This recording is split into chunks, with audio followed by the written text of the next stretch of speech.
somos felices.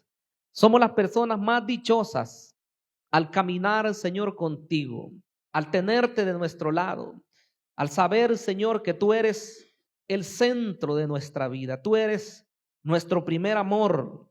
Señor eterno, te pedimos que nos guíes, que tu Santo Espíritu pueda ser siempre esa luz que nos alumbre el camino y que nos abre el entendimiento para poder reconocer, Señor, que tú tienes planes y propósitos para cada uno.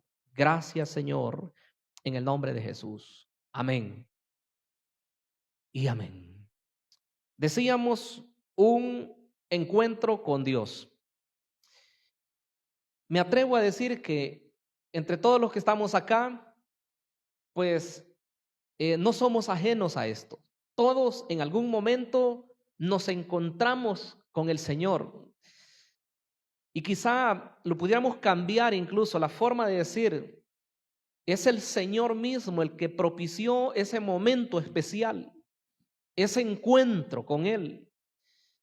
Pero como decía hace algún momento fuera de grabación, la realidad es que no solamente una vez el Señor se ha manifestado a nuestras vidas, no solamente en una oportunidad hemos sido testigos de el encuentro personal con el Señor Jesucristo, sino también en diferentes oportunidades Él se ha manifestado.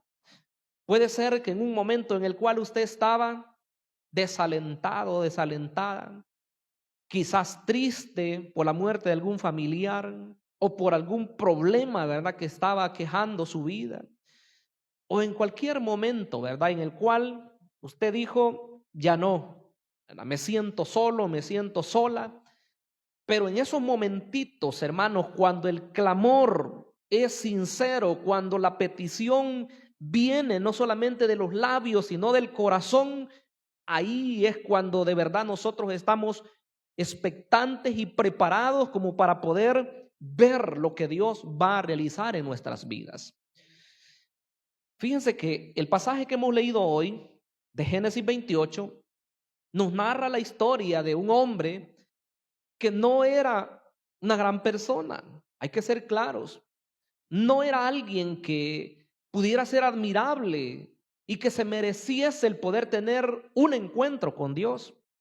Como alguien que nosotros dijéramos, pero a él se le ha parecido porque era intachable, era una persona honesta, era una persona de renombre. No, en ese momento Jacob lo que era un suplantador, una persona que en el menor descuido pues ya le había jugado una mala pasada a otra persona. Hasta este momento Jacob se puede decir que todavía su nombre significaba como tal, el que suplanta o el que toma por el calcañar, que significa su nombre, Jacob. Pero la vida de Jacob fue marcada por Dios directamente. Y de hecho que la lectura que hoy hemos hecho nos habla del primer encuentro que Jacob tuvo con Dios. A pesar de que él era Jacob, ¿verdad? Él era un hombre así, rústico, carnal, una persona que, si bien es cierto, luchaba por obtener algo de parte de Dios, aunque de manera inapropiada, pero él tuvo la bendición de que, repito, no solo una vez, sino que varias veces tuvo encuentros personales con el Señor Dios Todopoderoso. Y esos momentos, hermanos, él los supo aprovechar. Esos momentos cuando se encontró con Dios, él recibió palabra, él recibió bendición, y le digo que la vida de él no volvió a ser la misma.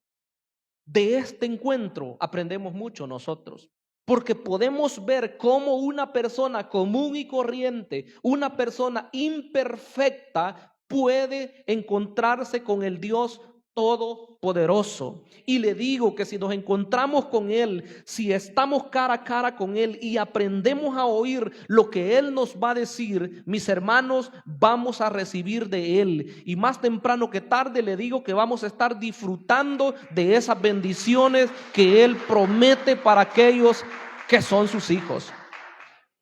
Jacob, yo lo he descrito, incluso ustedes ven negativamente, pero este hombre era parte de un linaje Él era parte de una familia la cual tenía promesa de bendición.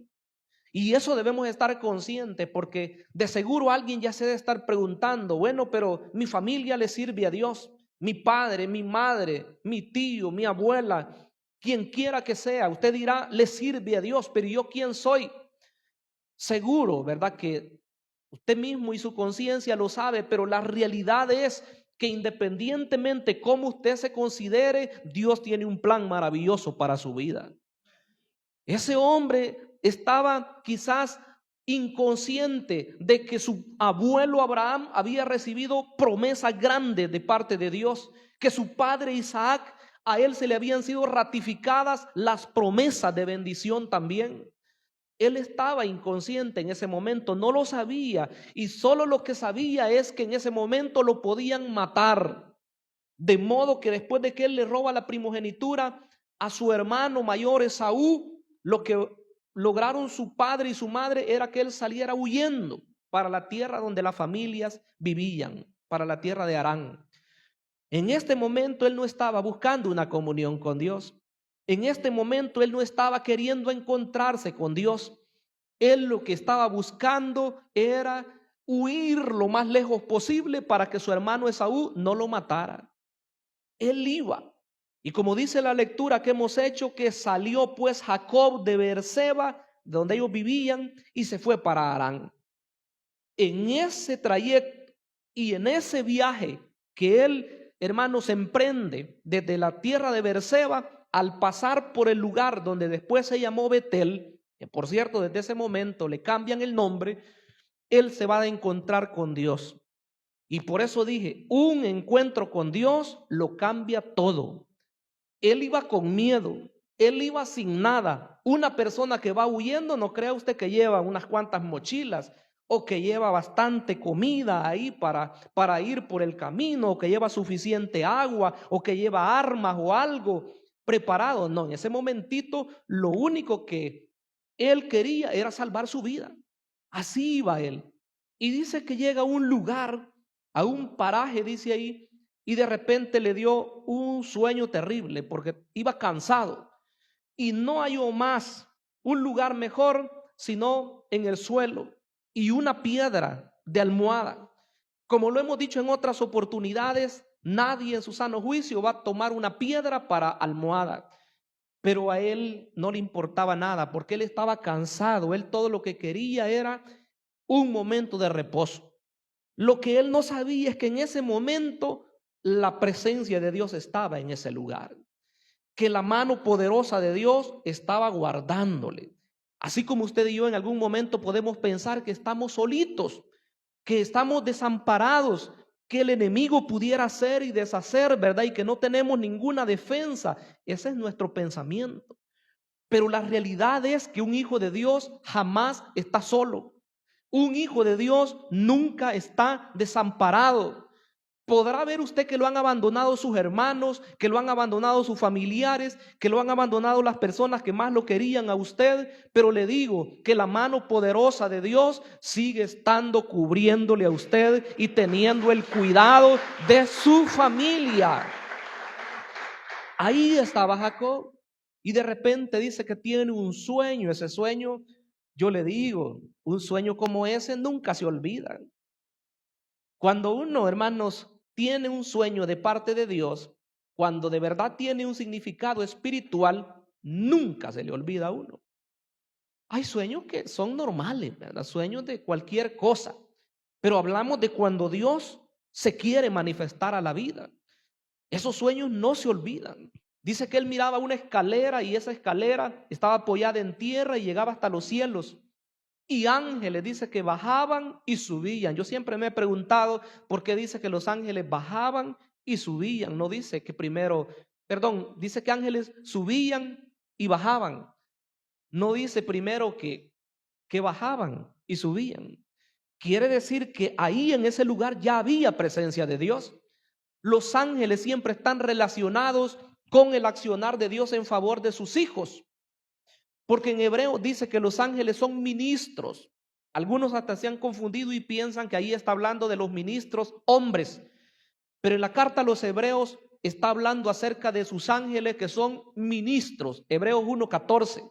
Son siervos que están al servicio de Dios para ministrar a los santos. Usted no sabe, usted piensa que Dios lo ha dejado o que por un camino va solito y dice, ¿y qué me podrá pasar a mí en este lugar? Lo que no sabe es que Dios está enviando ángeles para protegerle. Si la Biblia dice que el ángel de Jehová acampa alrededor de los que le temen y los defiende, dice. La presencia de Dios está ahí. Entonces Jacob tuvo ese sueño, pero yo quiero rápido enumerar algunas cosas que él pudo experimentar ahí. Primero, Dios se revela a Jacob y se revela de diferentes formas. Primero se le revela como el Dios generacional. El versículo 13 dice, y he aquí Jehová estaba en lo alto de ella, o sea, de la escalera, el cual le dijo, yo soy Jehová, el Dios de Abraham, tu padre, y el Dios de Isaac. Mire qué precioso. No solamente con tu padre, no solamente con tu abuelo, sino que yo soy tu Dios. Hoy Dios le dice a usted, no, yo no he sido el Dios solamente de tu abuela, no he sido el Dios de tu madre o de tu padre o de tu tío o de quien quiera, soy tu Dios. El Dios generacional, el Dios que ve por la bendición de aquellos que de verdad le temen. Hay una promesa de que la Biblia dice que Él bendice hasta las 1000 generaciones de aquellos que temen a su nombre. Y Él trae juicio sobre aquellos que le menosprecian también hasta la tercera, dice, y la cuarta generación. Yo no sé si usted ha notado en esos pasajes, pero lo cierto es que podemos ver que la bendición va mucho más allá que la maldición.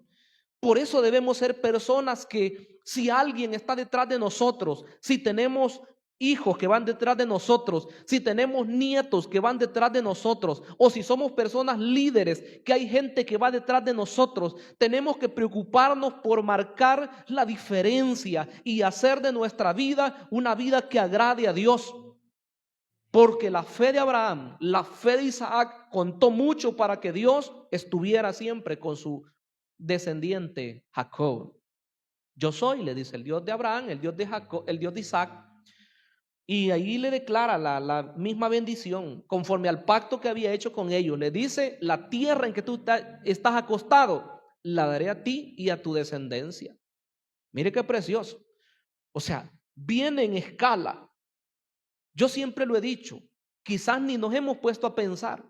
Hay personas acá que tienen la bendición o tenemos la bendición de ser ya descendientes de familias que son creyentes, que le sirvieron al Señor. En algunos casos ya tercera generación y en otros, en el caso de los jovencitos, algunos de ellos hasta una cuarta generación ya de cristianos. Quiere decir que hay descendencia piadosa, hay una línea de bendición y Jacob entraba en esa línea aunque él todavía no lo entendía muy bien. Pero Dios se presenta también como el Dios que multiplica en el versículo 14. Será tu descendencia como el polvo de la tierra y te extenderás al occidente, al oriente, al norte y al sur. Y todas las familias de la tierra serán benditas en ti y en tu simiente. Vas a ser de bendición. La multiplicación es una de las cosas que a la iglesia debe de interesarle. Porque cuando hablamos de multiplicación no estamos hablando solamente de crecer en número, que claro que toda iglesia verdadera crece. No se estanca. Debemos de crecer también en la comunión con el Señor. Debemos crecer, hermanos, extendernos, ¿verdad? No solamente físicamente, como dice acá, al occidente y al oriente, al norte y al sur, sino debemos de extendernos en nuestra forma de cómo le servimos al Señor. Debemos crecer. Debemos de multiplicarnos. ¿Cómo más nos vamos a multiplicar? Bueno, en la forma como nosotros le servimos al Señor.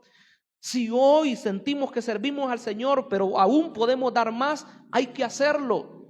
Si nosotros habíamos retrocedido, este es el día en el cual Dios nos está diciendo que Él es el Dios de la multiplicación, jamás de retroceso. Jamás. Le dice, tú te vas a multiplicar. Tu descendencia va a ser como el polvo de la tierra. Te vas a extender. Piénselo usted, no lo piense en lo físico, porque dirá alguien, yo ya no voy a tener hijos, una mujer, ya no puedo. Es real, eso en la parte física, pero en la parte espiritual usted puede seguirse reproduciendo. Las que están en escuela bíblica, en la enseñanza a los niños, qué precioso es cuando uno ya con el tiempo se encuentra con niños que ministró y los mira muchachos. En algunos casos mira uno ya muchachas que ya son madres de familia y siguen en la fe. Mira a jóvenes que hoy están casados, tienen esposa y ya son padres también, y que uno tuvo la bendición de poder compartirles la palabra. Hermanos, es grande la obra que Dios nos ha mandado a hacer. Y de hijos físicos probablemente usted diga, yo tengo pocos, pero hijos en la fe usted puede extenderse y usted puede decir, tengo la bendición de haber ministrado en tal lugar, tengo la bendición de haber ministrado a tantos jóvenes, a tantas jovencitas, a tantos niños, y saber que la obra de Dios ha crecido. Entonces Dios es el Dios de la multiplicación. Aquí hay un elemento también que tiene mucho realce, pero por el tiempo pues no lo vamos a tocar a profundidad. Ahí habla acerca de la principal promesa que Dios le dio a los patriarcas, y es la promesa de una simiente. En unas Biblias que las palabras mesiánicas están en rojo, estas últimas palabras del versículo 14 están en rojo, donde dice esta palabra así: y todas las familias de la tierra serán benditas en ti y en tu simiente. Una profecía de nuestro amado Cristo. Jacob, el que iba huyendo, el que iba pensando que podía morir, en ese momentito Dios le dice, tú vas a ser de gran bendición, de ti va a venir la simiente. ¿Qué sabe usted? Que su hijo o su hija puede ser un gran siervo de Dios, que va a ministrar a miles de personas. No lo sabemos, pero Dios sí lo sabe. Entonces hay que estar en la sintonía con el Señor, pero Él también se revela como un Dios protector. Según el versículo 15 dice, he aquí yo estoy contigo y te guardaré por donde quiera que fueres y volveré a traerte a esta tierra, porque no te dejaré hasta que te haya hecho lo que te he dicho. Mire qué bendición. Yo no sé qué promesas usted ha recibido de Dios. Usted lo sabe. Hay gente que hace tiempos le dieron palabra de bendición y ya no la vio que se cumplió. Y entonces dice, quizás era mentira. Quizás eso no era de Dios. ¿Y no será que Dios todavía lo tiene ahí esperando? ¿O la tiene en espera? Y que esa promesa requiere de fe para su cumplimiento. Vea esa palabra. Yo voy a estar contigo, le dice, yo te voy a guardar, yo te voy a volver a traer a la tierra de donde has salido, y yo te voy a dar comida, yo te voy a dar vestido, le dice. Entonces Dios promete, hermano, Dios se compromete con aquellos que son sus hijos. Yo estoy contigo, yo te guardaré por donde quiera que fueres, volveré a traerte en esta tierra. Y le dice, porque no te dejaré hasta que haya hecho lo que te he dicho. ¿Recibe usted esa palabra? Yo creo que la obra que Dios ha comenzado en nosotros la va a terminar, porque así lo dijo el gran apóstol Pablo a los filipenses. Qué precioso. Estando persuadido, dijo Pablo, mire qué palabra más preciosa, una convicción pero firme en Dios.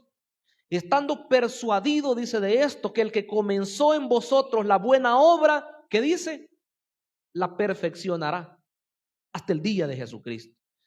Por eso es que no vale conmiserarse, ¿verdad? Es cierto que hay momentitos en los cuales hay que llorar. Es cierto que hay momentos en los cuales uno tiene que dolerse, ¿verdad? De algo, de una enfermedad, podría ser, o de un gran problema, o de una situación difícil. Pero no debemos saber que eso es el fin del cristiano, sino que el fin del creyente es verse bendecido, verse glorificado, verse incluso en la patria celestial, gozando de las moradas eternas, porque ese es el lugar final de los creyentes. Usted no se vea derrotado, incluso aunque haya dolor. ¿Cómo estamos? En victoria. Y si no hubieran recursos económicos, ¿cómo estamos? Sin ningún 5, pero estamos bendecidos. Si tenemos a Cristo, le digo que tenemos a la fuente de toda clase de bendiciones. No podemos nosotros confesar derrotas. Dice el Señor, hasta que haya hecho lo que te he dicho, no te voy a dejar. Ahí está el Señor, Él es el Dios protector, el que te guía, el que te cuida, el que te dice vas a salir y vas a volver a entrar. Por eso dice que Jehová guardará tu salida y tu entrada desde ahora y para siempre. Bendito sea el nombre poderoso de Cristo. Salimos. Y yo por eso hoy pues el ambiente todos lo sabemos que es diferente, pero yo no estaba tan de acuerdo cuando los creyentes hacían esta declaración hace algunos años y decían nosotros salimos, pero no sabemos si vamos a regresar. Aunque era una verdad, como a medias, por la situación de violencia, por la situación difícil que había en el país, pero la realidad es que el creyente no está en duda. Los que no conocen de Cristo, está bien que hablaran así, porque esas eran palabras pesimistas, palabras completamente de duda que en un momentito le podían quitar la vida. Pero yo le voy a preguntar algo, ¿de quién depende nuestra vida? Depende de Dios. Y ahí, si el cristiano habla de esa forma, es como quien dice, el enemigo de repente me puede quitar la vida. Nadie le va a quitar la vida a usted, nadie nos va a quitar la vida hasta que sea el día que el Señor tiene previsto. Así es, hay que tener confianza, hay que estar seguros. Entonces Él le dice, yo te voy a llevar, te voy a traer a esta tierra, y son palabras preciosísimas. Y por último se le presenta como un Dios de propósitos. Mire lo que le dijo ahí en el versículo 15, la parte final. No te voy a dejar, le dice, hasta que haya hecho lo que te he dicho. Hay un plan para cada persona. Aunque estuviera alejado de Dios hoy, aunque estuviera en la peor condición, pero si Dios ha puesto su mirada, si Dios ha puesto sus ojos en esa persona, le digo que lo va a volver a levantar, le digo que lo va a traer, porque hasta que haya cumplido todo lo que Él ha previsto para con esa persona, el propósito de Dios se cumple, se cumple. Hoy quiero que veamos la parte segunda. ¿Cuál fue la reacción de Jacob? Narrémosla. 1, se asombra, según el versículo 16. 2, tiene miedo, según el versículo 17. 3, adora a Dios, según el versículo 18. 4, llamó a aquel lugar casa de Dios, según el versículo 19. 5, hizo un voto a Dios, según los últimos versículos, del 20 al 22. 5 cosas hace él. Primero se asombra y dice, Dios está en este lugar y yo ni cuenta me daba. Yo no lo sabía, dice él. Usted podrá decir hoy, pero ¿y cómo que bárbaro ese Jacob, verdad? ¿Y qué no sabe que Dios está en todo lugar? ¿Y que no era el Dios de Abraham y el Dios de Isaac? ¿Y cómo es que él está diciendo hoy que no sabía que Dios estaba ahí? Fíjense que nos pasa lo mismo a nosotros hoy. No creo, va a decir alguien. Sí. Teológicamente y bíblicamente nosotros sabemos que Dios está en todo lugar. ¿Cuántos sabemos eso? Lo sabemos bien. Pero en el momento de la dificultad, en el momento de la angustia, quizás me dejó Dios, dicen. Dios no me oye la oración. Se da cuenta que es lo mismo que Jacob. Y él, hasta que tuvo la manifestación preciosa, el sueño, cuando él se despierta y ve que era un sueño, pero él no dice, no porque era un sueño, no dice, esto era mentira entonces. No, él estaba consciente que Dios había estado con él. Sea sueño, sea visión, la que usted tenga, o un sentir en el corazón, aprenda a discernir cuando es de Dios. Jacob estaba seguro que Dios había estado ahí. Y la otra reacción, tuvo miedo, según el versículo 17. Cuán terrible, dijo él, es este lugar. Porque a la presencia de Dios, hermanos, la Biblia dice que la tierra tiembla. Solamente el ser humano es el que a veces, Dios, tal vez no lo diga con sus palabras, pero sí con los hechos da a entender que no tiene temor de Dios. ¿Verdad? No, si a la presencia de Dios la tierra tiembla. Hay pasajes poéticos donde dice que los collados saltan como corderitos ¿verdad? Y que el mar retrocede. Eso fue literal. Claro que los poetas, los historiadores se inspiraron para decirlo con palabras así, pero fue real que el mar se abrió, que el río se abrió, que Dios le dio provisión. Entonces, hermanos, se admiró Jacob y dijo: Dios está aquí. Qué terrible es este lugar. Esta debe de ser la casa de Dios y aquí es como la puerta para el cielo, dijo él. No se ha puesto a pensar usted que cada congregación es como una casa de Dios y como una puertecita para el cielo. Este lugar que Dios nos ha dado aquí, este es como casa de Dios. De hecho, que es casa de Dios. Aquí es casa de Dios. Que no sea solo un decir, sino que de verdad estemos conscientes que aquí está la presencia de Dios. Y que aquí es la puerta a la cual accesamos a la presencia de Dios, y en los momentos de gran necesidad clamamos, y Dios, que está oyendo y que baja y que desciende, así como estaba en aquella escalera, trae respuestas a las peticiones. ¿Cuánto las recibimos hoy, hermanos? Porque han subido a la presencia de Dios. Y como Dios está en todo lugar, ahí está Él. Él le adora. Según el versículo 18 dijo: si Dios me trae con bien, si Dios dice así como Él me va a llevar y me va a traer de nuevo, si me da alimento para comer y vestido para vestir, entonces cuando yo venga de nuevo a este lugar, aquí donde esta piedra, donde yo derramo este aceite, porque le ofreció al Señor una ofrenda, aquí va a ser la casa de Dios, dijo Él. Y este lugar va a ser una casa de Dios, dijo Él. Y va a ser un lugar donde vamos a bendecir el nombre de Dios. Y por último, Él dice: de todo lo que tú me des, te voy a apartar la 10ª parte, le dice. Él iba sin nada en ese momento. Piense usted alguien que quiera darle algo a Dios y no tiene nada. Pero cuando Él venía de regreso, claro, con el paso de los años, porque tuvieron que pasar más de 21 años. Pasaron, estuvo trabajando él con su familiar Labán, con su tío, 7 años por su primera esposa, pero le entregaron la que no era. Y después tuvo que trabajar otros 7 años por la otra. Y después 6 años más para pagarle, seguirle pagando todo lo que le había dado el suegro. Total, cuando llega a su tierra ya iban más de 21 años. Pero cuando venía con riquezas, venía con ovejas, venía con todo lo que había obtenido allá en la tierra de donde sus tíos en Harán. De modo que hasta presente venía dando a su hermano cuando lo venía a encontrar. Él hizo propósito de darle a Dios también, reconociendo que quien bendice es Dios.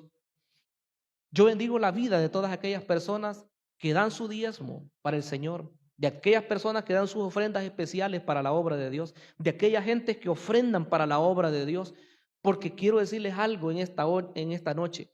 No da la persona que tiene mucho, sino que da la que tiene disposición en el corazón. Les aseguro que de todos los que estamos en este recinto, en este momento, no hay nadie que no pueda dar nada para la obra del Señor. Y en este caso, hablando de la parte financiera, no hay nadie que no pueda dar algo para el Señor. Todos. Lo que pasa es que nosotros a veces, ya con la bendición que el Señor nos ha dado, nos hacemos ahí, ¿verdad? Pero ese va a ser un tema aparte, ¿verdad? Porque él prometió, Jacob prometió, y él lo hizo, y Dios lo bendijo en abundancia. Así que, mis estimables, un encuentro con Dios cambia por completo la vida de las personas. Nosotros debemos sentirnos felices, dichosos de que desde que nos encontramos con el Señor, nuestra vida ya no es la misma. Nuestra vida hoy es diferente. Hoy amamos de verdad, hoy servimos de verdad, hoy vemos las necesidades de las personas y cuando tenemos la posibilidad, la fuerza, tratamos de suplirlas, porque Dios nos cambió no solo la mente, sino el corazón también. ¿Cuánto podemos alabar a ese Dios que cambia y transforma la vida de las personas? Bendito sea Dios. Inclinemos nuestro rostro y démosle gracias al Padre. Señor eterno que estás en los cielos, muchas gracias te damos en esta hora. Tú nos has permitido, Señor, el deleitarnos en tu presencia, el poder, Señor, hablar de las grandes verdades que están contenidas en tu palabra.